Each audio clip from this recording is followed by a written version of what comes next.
जय गुरु.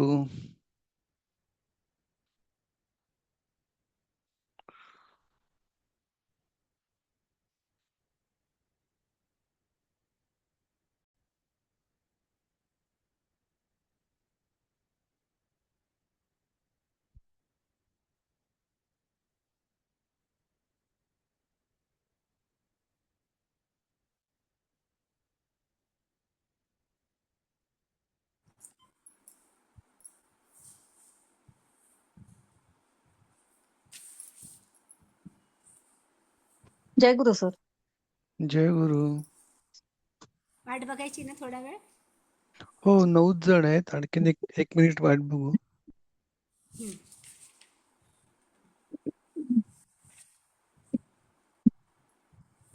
जय गुरु sir. जय गुरु.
काय झालं? कोणीच जण 9 जण आहेत, काय करायचंय?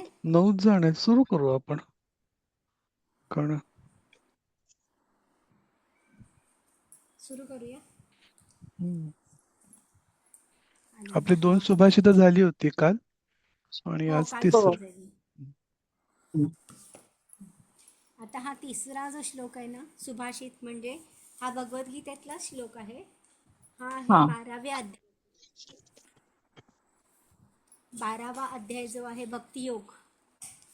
त्या भक्तियोग या 12व्या अध्यायातला हा श्लोक आहे. आणि हा 12वाच श्लोक आहे नेमका. 12-12. अच्छा. ऑडिओ घेऊ का? काय म्हणताय? सरांचा आधी घेऊया का? हो चालेल ना, घेऊया ना, घेऊया. सरांचा आधी बघूया. श्रेयो हि ज्ञानमभ्यासात् श्रेयो हि ज्ञानमभ्यासाच् ज्ञानात् ध्यानं विशिष्यते. ज्ञानात् ध्यानं विशिष्यते. ध्यानात् कर्मफलत्यागस् ध्यानात् कर्मफलत्यागः शान्तिरनन्तरम्. त्यागात् शान्तिरनन्तरम्. म्हणता येईल का कोणाला ऐकून हे? माझ्या मागे म्हणा. मी म्हणू का? शुभा. हो म्हणा ना, म्हणा म्हणा. येत असेल हा. तर छानच आहे. हा म्हणा. प्रयत्न करते. हो हो. श्रेयो हि ज्ञानमभ्यासात् ज्ञानाध्यानं विशिष्यते. ध्यानात् त्यागात् शान्तिरनन्तरम्. प्रयत्न चांगला केलाय. फक्त हा. थोडंसं कसं, श्रेयो हि ज्ञानमभ्यासाज् जो अर्धा आहे ना. साज. हा. हा हा. तर साजला जो थांबायचं. हा साज हा. ज्ञानाध्यानम्. आता ध्यानं ध्यान आहे पुढे. हा. ज्ञानाध्यानम्. आता व पुढे म्हणून मी तो अनुस्वाराचा व उच्चार केला. व केला असा. हा कळलं. ज्ञानाध्यानं विशिष्यते. ध्यानात् कर्मफलत्यागात् शान्तिरनन्तरम्. छान प्रयत्न खूप ठीक आहे. छान केलात. म्हटलं पण छान शुभाताई तुम्ही. हा धन्यवाद ताई. आता कोणाला म्हणता येतंय त्यांनी म्हणून दाखवा मला. सायली ताई आहेत का? नाही येत आज. दुसऱ्या मी कोणी? म्हणू का? हा ना. मी बोलू का? हा म्हणा. बोला बोला. हॅलो. हो म्हणा प्रभाताई. हा. श्रेयो हि ज्ञानमभ्यासात् ज्ञानात् ध्यानो विशिष्यते ध्यानात् कर्मफलत्यागस् त्यागात् शान्तिरनन्तरम्. छान, छानच म्हटलं. आता ह्याची आपण सांगितलं. संधी विग्रह करूया आधी. श्रेयो म्हणजे श्रेय हा, ही ज्ञानम अभ्यासात ज्ञानात ध्यानम विशिष्यते ध्यानात कर्मफलत्याग त्यागात शांती अनंतरम, असं संधी विग्रह झाला त्याचा. आणि अन्वय कसा होईल बघा.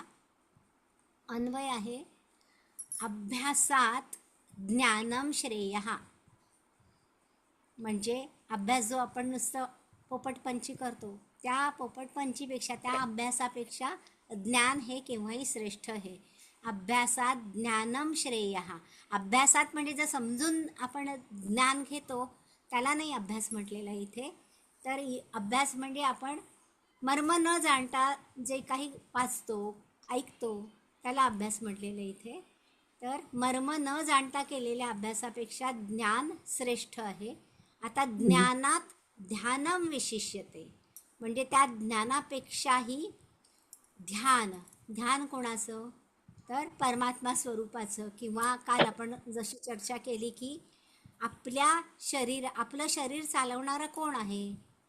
त्या परमात्म्याच्या अंशाचं हे जे काही आपण आत्मस्वरूपाचं ध्यान केलं तर ह्या ज्ञानापेक्षा ध्यान श्रेष्ठ आहे. आणि ध्यानात कर्मफल त्याग हा. आता ध्यानापेक्षाही श्रेष्ठ काय आहे? तर कर्मफळाचा त्याग करणे. म्हणजे काय? ही खूप मोठी काय म्हणूया आपण संज्ञा आहे ही. कर्मफळाचा म्हणजे संपूर्ण भगवद्गीतेमध्ये भगवंतांनी जो कर्मयोग सांगितलेला आहे त्या कर्मयोगामध्ये कर्मफलाचा त्याग करणं हे याच्यावर फार जोर दिलाय भगवंतांनी. आता कर्मफलाचा त्याग, आता तुम्ही म्हणाल आम्ही एवढा अभ्यास केला मग आम्ही चांगले मार्क मिळवणार, हे नक्कीच ना. म्हणजे आम्ही ह्या कर्माचं फळ आमचं काय असणार आहे? चांगले मार्क मिळवणं. तर तसं नाही म्हणत आहेत भगवंत. भगवंत म्हणतायत अपेक्षाच ठेवू नका कुठल्या कर्मफळाची. अधिकार असते. म्हणजे अपेक्षा ठेवूच नका.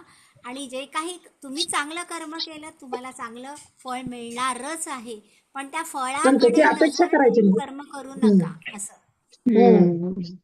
अपेक्षा ठेवून कर्म करायचं नाही. हा निरपेक्ष. निरपेक्ष व्हायचं. आणि हा आणि कर्मफलाचा त्याग. त्याग म्हणजे काय? चांगले मार्क मिळू देत पैकीच्या पैकी, मग काय फरक पडतो? आपण सगळ्यांनीच अभ्यास केला मग मिळणारच सगळ्यांना चांगले मार्क. म्हणजे इतकं काही त्याचं हे नाही की अगदी वा वा काय केलं अगदी वगैरे कौतुक बिवतुक हे असं नाही. तर त्याग त्याचा म्हणजे ती भावना मनाला लागून घ्यायची नाही. म्हणजे जेव्हा आपल्याला सुख होतं त्या सुखाने हुरळून जायचं नाही, दुःख होतं त्याने दुःखी व्हायचं नाही. असं म्हणजे खूप सुंदर भगवद्गीता आहे हो. वाचायला गेलं ना की एक एक श्लोक असं आपण त्याच्यामध्ये नुसतं किती ज्ञान दिलंय भगवंतांनी. खरंच म्हणजे मी काही वर्णनच नाही करू शकत त्याचं. तर कर्मफळाचा त्याग म्हणजे कर्म जे काही पण चांगलं कर्म करा नेहमी, हे मात्र ते सांगतात. आणि त्या कर्माचं फळ काय मिळेल, केव्हा मिळेल, कसं मिळेल ह्याच्याकडे अजिबात लक्ष ठेवू नका. त्याचा त्याग करा. हे सगळ्यात श्रेष्ठ सांगितले भगवंतांनी. आणि ही त्यागात अनंतरम शांती ही. कारण का? तर असं जर तुम्ही वागलात, असं जर केलं तर शेवटी मानव जन्माचं हित कशात आहे हो? आपल्याला काय हवं असतं सांगा ना? रोज सकाळी उठून घरात भांडणं सुरू झाली तर मनाचं काय होतं?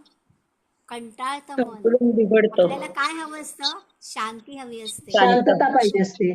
शांतता हवी असते. आणि ती शांती कोणामध्ये मिळते आपल्याला? भगवंतामध्ये मिळते. भगवंत कुठे मिळतो? जेव्हा आपण कर्मफलांचा त्याग करतो तेव्हा. जेव्हा आपण आत्मस्वरूपाला जाणतो आणि तेव्हा आपल्याला ही शांती मिळते. आणि ही शांती कशामुळे मिळते? तर ध्यानामुळे मिळते, कर्मफल त्यागामुळे मिळते आणि ज्ञानामुळेही मिळते. म्हणजे परमेश्वर कोण आहे, कुठे आहे, कसं आहे याचं ज्ञान घ्यायचं, मग त्याचं ध्यान करायचं. मग हे सगळं करत असताना मला परमेश्वर भेटेलच का, केव्हाच मिळेल, कसा मिळेल, वगैरे वगैरे ह्या कर्मफलाकडे लक्ष द्यायचं नाही. अपेक्षा मिळते. तो आपोआप तुम्हाला शांततेच्या स्वरूपात प्राप्त होतो. हेच म्हणजे भगवंतांना वरचेवर सांगायचंय आणि ते त्यांनी इतकं सुंदर सांगितलंय या श्लोकामध्ये. मला वाटतं तुम्हाला छान कळलं असेल. कळलं का? कळलं मॅडम. हां, कोणी सांगू शकेल का? आता सरांनी बघा इथे श्लोक दिला आहे, नंतर संधी विग्रह पण दिलाय, नंतर अन्वय दिलाय आणि शब्दार्थ पण दिलाय. तर वाचाल का कोणी? कोण वाचतंय? भाग्यश्री वाचू तुम्ही मी? आहात का? आहे. हां, आणि अ, तुम्हाला त्या आपल्या ह्या दुसऱ्या ताई विचारत होत्या पौरोहित्याच्या क्लासच्या. पौरोहित्याच्या. हो, हो, हो. आता सध्या मला जमत संगीता नाही ताई. आहे. हो, हो, हो. हां हां. झालं बोलणं बरं, वाचा. त्यांच्याशी. त्यांना हे कुठून वाचू? बघितलं तुम्ही? हो, हे हो, हो, सगळं हो. वाचायचं. नक्की. हां. त्या आत्ता सुभाषित इकडे नाही वगैरे? आहेत, त्या मला वाटतं परदेशात आहेत, मुलीकडे गेलेल्या आहेत. ओके, म्हणजे तुम्हाला ओके. बोलून बोलायचं असेल तर घेते. व्हॉट्सअप कॉल करायला लागेल. WhatsApp call. त्यांना विचारून टायमिंग. बरं, आता हे वाचा आधी. अर्थ. शब्दार्थ. सगळं सगळं श्लोकापासून सगळं वाचायचं. अच्छा. श्लोक घेतानाच मी नेमकी नव्हते. श्रेयो हि ज्ञानमभ्यासात् ज्ञानाद् विशिष्यते ध्यानात् कर्मफलत्यागाश्शान्तिरनन्तरम्. बरोबर. म्हणजे संधी विग्रह. हम्म. संधी विग्रह. पहिलं ज्ञानम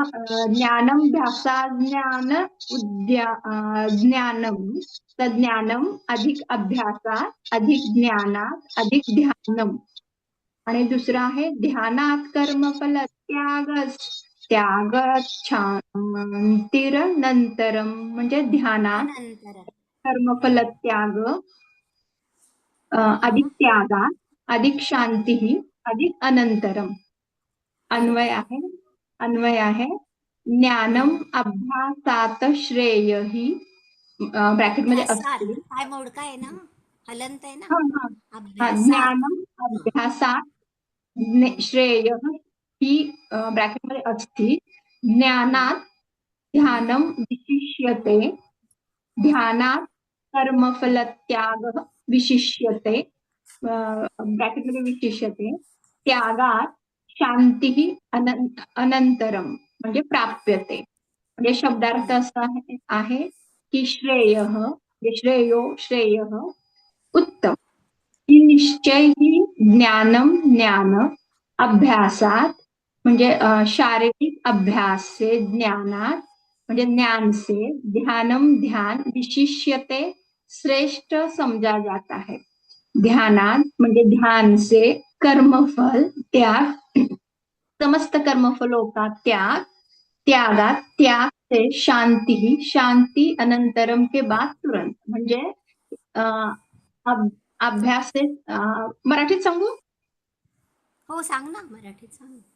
अभ्यासापेक्षा ज्ञान श्रेष्ठ आहे, ज्ञानपेक्षा ध्यान श्रेष्ठ आहे आणि ध्यानपेक्षा पण श्रेष्ठ कर्म फलाचा त्याग करणं आहे, कर्मफळाचा त्याग करणं आहे. और ऐसे त्याग म्हणजे ह्या त्यागाच्या शीघ्र अशा त्यामुळे त्यागापासून लवकर शांती प्राप्त होते.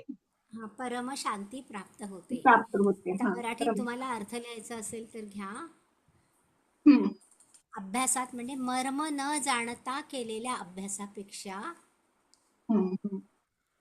ज्ञान श्रेष्ठ आहे. ज्ञानापेक्षा मी जो परमात्मा त्याच्या स्वरूपाचे ध्यान ताई हळू सांगा. उषा ताई हळू सांगा जरा. म्हणजे कुठपर्यंत हा. आलं लिहून? ज्ञानापेक्षा परमात्म्याच्या स्वरूपाचे ध्यान श्रेष्ठ आहे.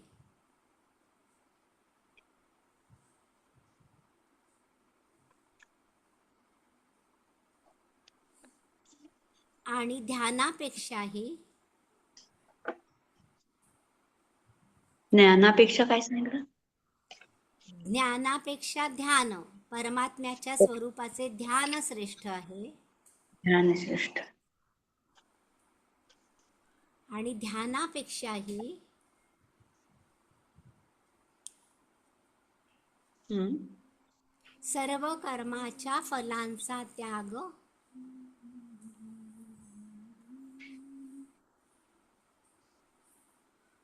हम्म. श्रेष्ठ आहे. कारण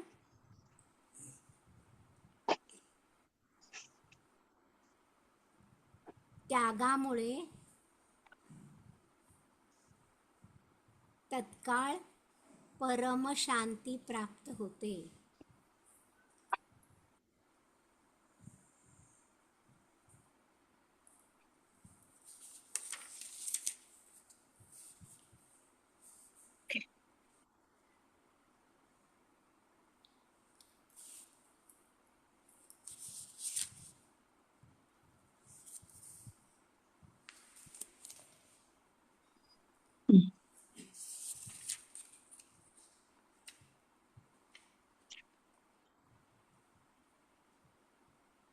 झालं का लिहून? हो. समजला का हा श्लोक नीट? होय होय. हो ना. त्याच्यात थोडे जास्त व्याकरण अभ्यास- बघायचं झालं तर याच्यामध्ये तुम्ही लक्षात आलं असेल की अभ्यासात, हा ज्ञानात, ते शारीरिक नाही ध्यानात, सर, ते पेक्षा त्यागात अभ्यास- सगळं पंचमी आहे. पंचमीच सगळं आहे सगळं. पंचमी आहे, म्हणजे पेक्षा किंवा पासून कम्पेरेटिव्ह आहे ते. अभ्यासात पंचमी. शारीरिक काय दिले ते कंसामध्ये? शारीरिक मध्ये सांगितलं, पोपट पंची साहेब सांगितलं तशा टाईपचा ओके अभ्यास. ओके ओके ओके, समजलं समजलं. जाऊया पुढे. जायचं पुढे पुढच्या सर श्लोकाकडे. ताई एक शंका आहे, म्हणजे संधी विग्रह जेव्हा होतो तेव्हा त्यागात शांती ही अनंतरम मध्ये जो छ येतो तो संधी कशी होते, म्हणजे त्याच्यात त छ अधिक श चा झाला छ. त्यागात अधिक शांती. तो आणि श. ओके. हा, छ म्हणजे झाला हलंत तसा. संधी आहे ही. ओके, हा, हा. तो आणि त्याच्यापुढे शद राहिला तर त्याचा छ होतो. ओके. छ. हा.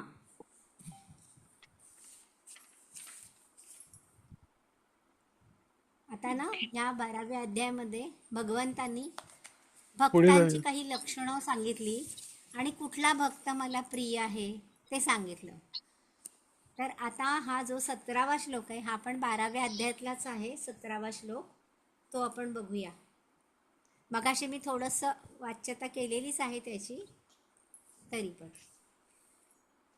सरांचा लावता का सर हम्म, रेकॉर्ड? हम्म. यो न हृष्यति न द्वेष्टि यो न हृष्यति न द्वेष्टि न शोचति न काङ्क्षति न शोचति न काङ्क्षति शुभाशुभपरित्यागी शुभाशुभपरित्यागी भक्तिमान् यः स मे प्रियः. भक्तिमान्यः स मे प्रियः.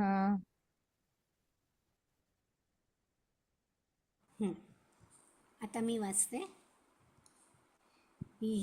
यो न हृष्यति न द्वेष्टि. म्हणा कोणीतरी. यो न वृष्यति न हृष्यति न द्वेष्टि अ पण आहे आणि र पण आहे. हृष्यति हृष्यति न द्वेष्टि. न वर चा आघात येतो कारण द्व हा हा कांक्षति न द्वेष्टि न द्वेष्टि न न शोचति शोचति न न कांक्षति काङ्क्षति. न शोचति न काङ्क्षति. न द्वेष्टि ती दीर्घ नाही. न शोचति न न काङ्क्षति. काङ्क्षति न शोचति न काङ्क्षति. ती दीर्घ नका म्हणू, शुभाशुभपरित्यागी पटकन म्हणा. न काङ्क्षति. काङ्क्षति. हा शुभाशुभ परित्यागी शुभाशुभ परित्यागी भक्तिमान्यः स मे प्रियः भक्तिमान यः स मे स मे प्रियः. प्रियः.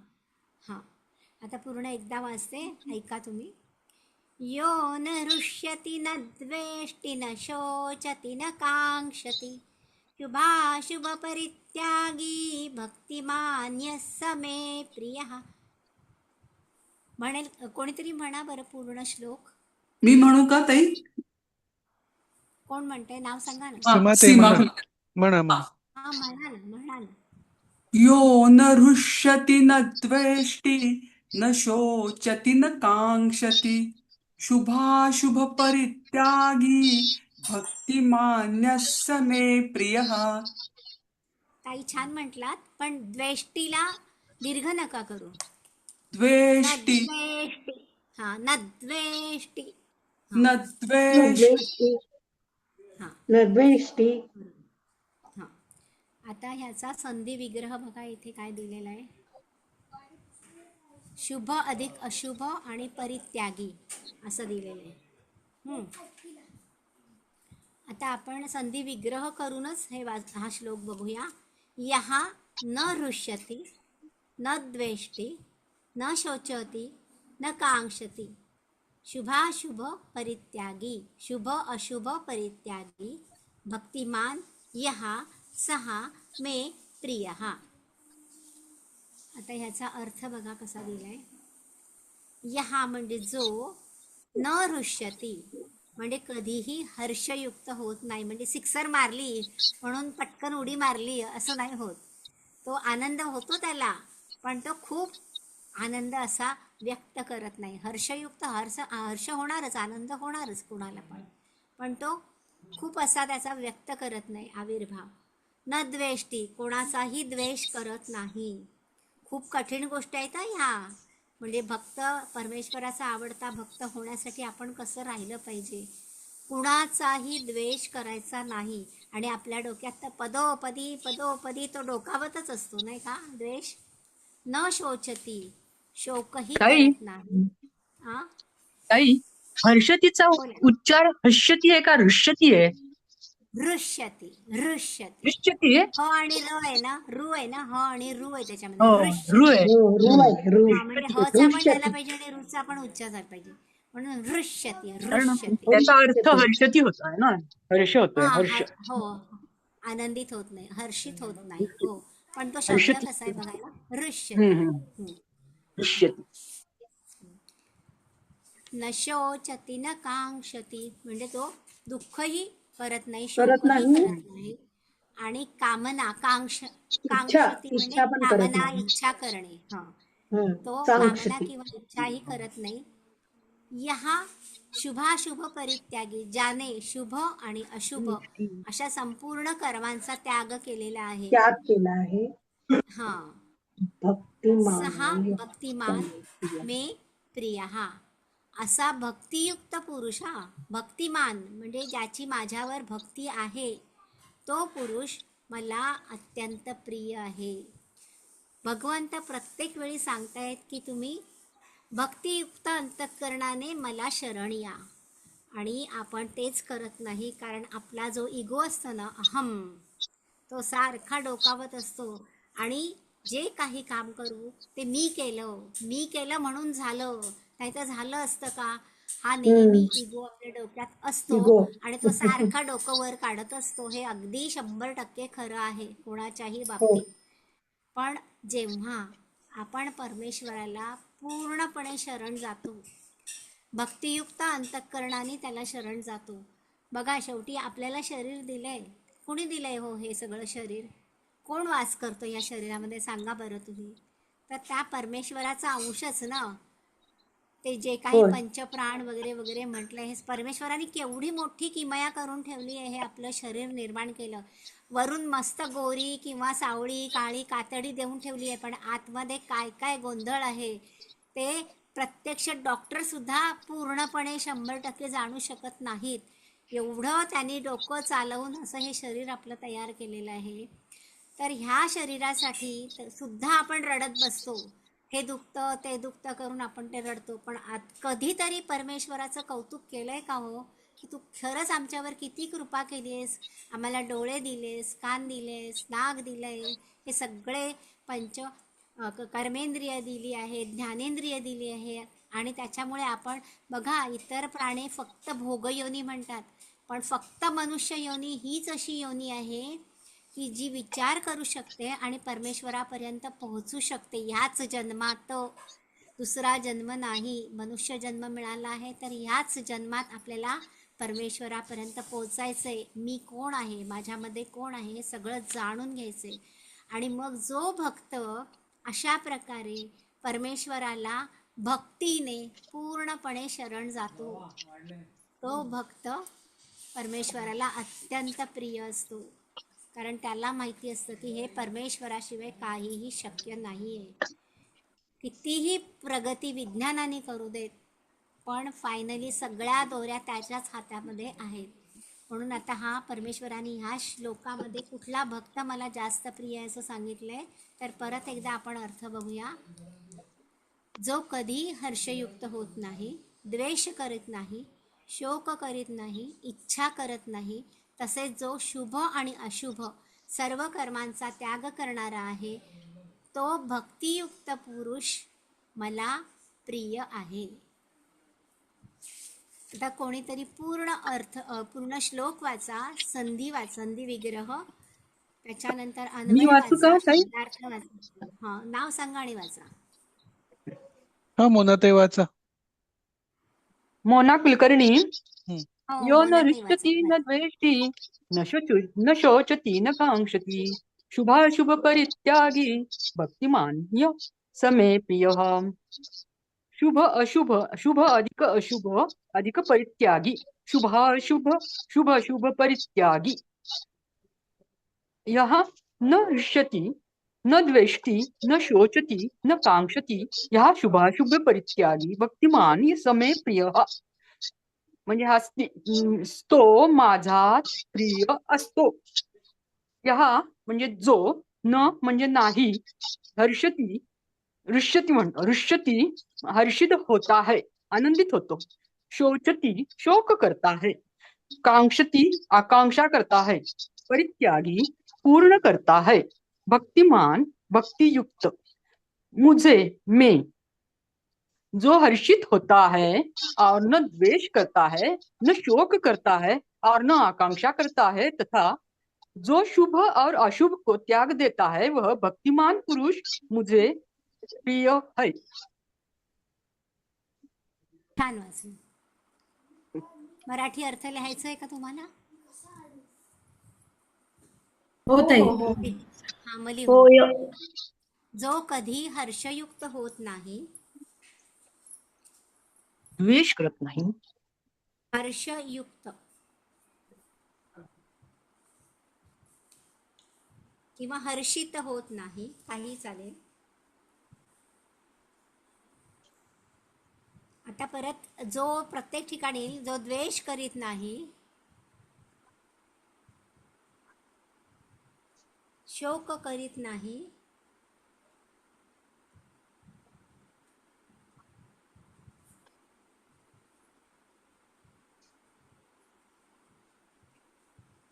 कामना किंवा इच्छा करीत नाही,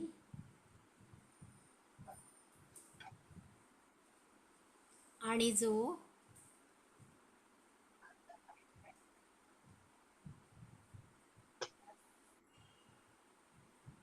शुभ अशुभ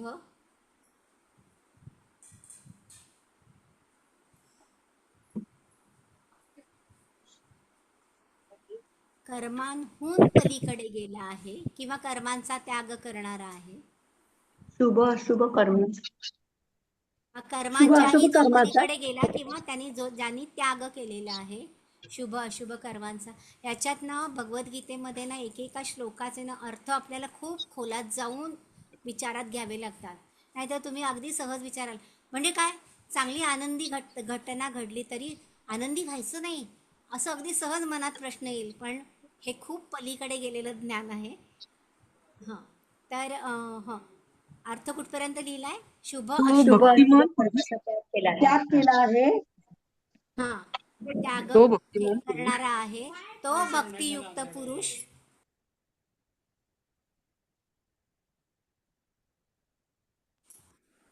तो भक्तियुक्त पुरुष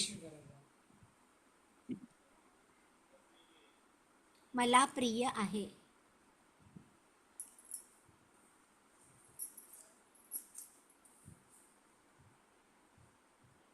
ओके. म्हणजे ह्याच्यात काय थोडक्यात सांगू का तुम्हाला, की आपल्याला जे विकार त्रास देतात ना, कुठले विकार? आसक्ती, राग, द्वेष, हर्ष, शोक, हे विकार आपल्याला त्रास देतात. या सर्व विकारांच्या पलीकडे जो भक्त जातो आणि शुभ अशुभ वगैरे याच्याही पलीकडे जो गेलेला आहे, असा भक्त पाहिजे ना, तो भक्तिमान, त्याची परमेश्वरावर श्रद्धा पाहिजे, विश्वास पाहिजे, तो मला जास्त प्रिय, तो मला प्रिय आहे, असं भगवंतांनी या श्लोकामध्ये सांगितलं आहे. आता पुढे जाऊया का?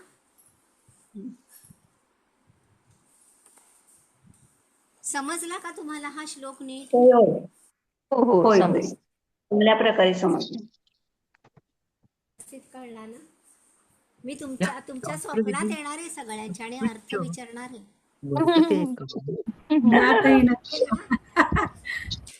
आहे का मला आज्ञा आहे का तुमची स्वप्नात येण्याची? हो आहे ना नक्की. बरं, परमिशन मिळाली तर नक्की येईन स्वप्नात.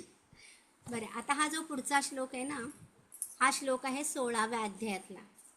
आता हा 16वा अध्याय कशाबद्दल आहे माहिती का तुम्हाला? याचं नावच आहे मुळी दैवासुर संपद विभाग. म्हणजे काय? दैवी आणि आसुरी गुण. तर प्रत्येकामध्ये दोन ताई प्रकारच्या तुमचा संपत्ती आवाज असतात. थोडासा कमी येतोय इथे. का सगळ्यांनाच कमी येतोय? येतो? मला समजत नाहीये. सगळ्यांनाच येतोय. नाही कमीच येतो सगळ्यांनाच येतो. एकंदर कमी येतोय. मला बरोबर येतो. आता येतोय का बघा? आम्हाला व्यवस्थित येतोय ऐकू. येतोय ना? हां, तर ह्या 16व्या अध्यायामध्ये भगवंतांनी दोन प्रकारच्या संपत्ती सांगितलेल्या आहेत. कोणत्या? तर एक दैवी संपत्ती आणि दुसरी आसुरी संपत्ती. आसुर म्हणजे काय? असुर म्हणजे काय? राक्षसी. हां, म्हणजे बघा प्रत्येकामध्ये कधीतरी माणूस वर येतो, कधीतरी पशुवर येतो. राक्षस बरोबर वर आहे ना? येतो. हां, राक्षस वर. तर या संपत्ती दोन्ही प्रकारच्या संपत्ती ह्या 16व्या अध्यायामध्ये त्यांनी आपल्याला स्पष्ट केलेल्या आहेत आणि त्यातला हा श्लोक आहे, हा आपल्याला बघायचा आहे. सरांचा लावा ना सर रेकॉर्डिंग. यः शास्त्रविधिमुत्सृज्य यः शास्त्रविधिमुत्सृज्य वर्तते कामकारतः वर्तते कामकारतः न स सिद्धिमवाप्नोति न स सिद्धिमवाप्नोति न सुखं न परां गतिम्. न सुखं न परां. तर पुन्हा एकदा लावा ना. फक्त ऐका. म्यूट सगळ्यांनी म्यूट केलं तर बरं पडेल. उत्सृज्य यः शास्त्रविधिमुत्सृज्य वर्तते कामकारतः वर्तते कामकारतः न स सिद्धिमवाप्नोति न स सिद्धिमवाप्नोति न सुखं न परां गतिम्. न सुखं न परां गतिम्. हां, आता माझ्या मागे म्हणा. एक एक चरण म्हणते मी. कोण म्हणणार आहे? मी म्हणते घाटगे. विनया. मी म्हटलं नाही ना आधी? हां, म्हणा. मी सांगते. यः शास्त्रविधिमुत्सृज्य यः शास्त्रविधिमुत्सृज्य यः शास्त्रविधिमुत्सृज्य यः शास्त्रविधिमुत्सृज्य. विधी दीर्घ नका करू आणि यहा नंतर जो विसर्ग आहे ना त्याचा आपण श चा उच्चार करतो, म्हणून यशास्त्र विधिमुत्सृज्य. यशास्त्रविधिमुत्सृज्य हा, वर्तते कामकारतः. वर्तते कामकारतः. परत पहिली ओळ. यशास्त्र विधिमुत्सृज्य वर्तते कामकारतः. म्हणा. यशास्त्रविधिमुत्सृज्य वर्तते मुत्सृज्य मुत्सृज्य. मुत्सृज्य मुत्सृज्य. बरोबर. यशास्त्रविधिमुत्सृज्य वर्तते कामकारतः. बरोबर. न स सिद्धिमवाप्नोति. न स सिद्धिमवाप्नोति. सिद्धी नाही म्हणायचं, ऱ्हस्व आहे. न स सिद्धिमवाप्नोति, ती ऱ्हस्व आहे. न स सिद्धिमवाप्नोति. धीला थांबू नका, तो दीर्घ होतो मग. न स सिद्धिमवाप्नोति. न स सिद्धिमवाप्नोति. हा, सिद्धी नंतर म पटकन म्हणा. न स सिद्धिमवाप्नोति. न स सिद्धिमवाप्नोति. ती दीर्घ नाही करायचा. न न स सिद्धिमवाप्नोति. न स सिद्धिमवाप्नोति. हा, नो मोठा करायचा आणि ती मग आपोआप लहान होतो. न स सिद्धिमवाप्नोति. न स सिद्धिमवाप्नोति. न सुखं न परांगतिं. न सुखं न परांगतिं. बरोबर. न स सिद्धिमवाप्नोति न सुखं न परांगतिं. न स सिद्धिमवाप्नोति न सुखं न परांगतिं. सुखन न सुखन न पुढे आलाय ना. न सुखं परांगतिं. न परांगतिं. न परांगतिं. आता मी एकदा म्हणते पूर्ण श्लोक. यशास्त्र विधिमुत्सृज्य वर्तते कामकारतः. न स सिद्धिमवाप्नोति न सुखं न परांगतिं. म्हणा. यशास्त्रीममृत्सुञ्च. चुकताय तुम्ही. यशास्त्रविधि यशास्त्रविधि मुत्सृज्य वर्तते कामकारतः. ऐका, आता एक पहिली ओळ आणि मग दुसरी, मग थांबूया आपण. यशास्त्र विधिमुत्सृज्य वर्तते कामकारतः. यशास्त्रविधि विधिमुत्सृज्य मुत्सृज्य वर्तते कामकारतः. न स सिद्धिमवाप्नोति न सुखं न परांगतिं.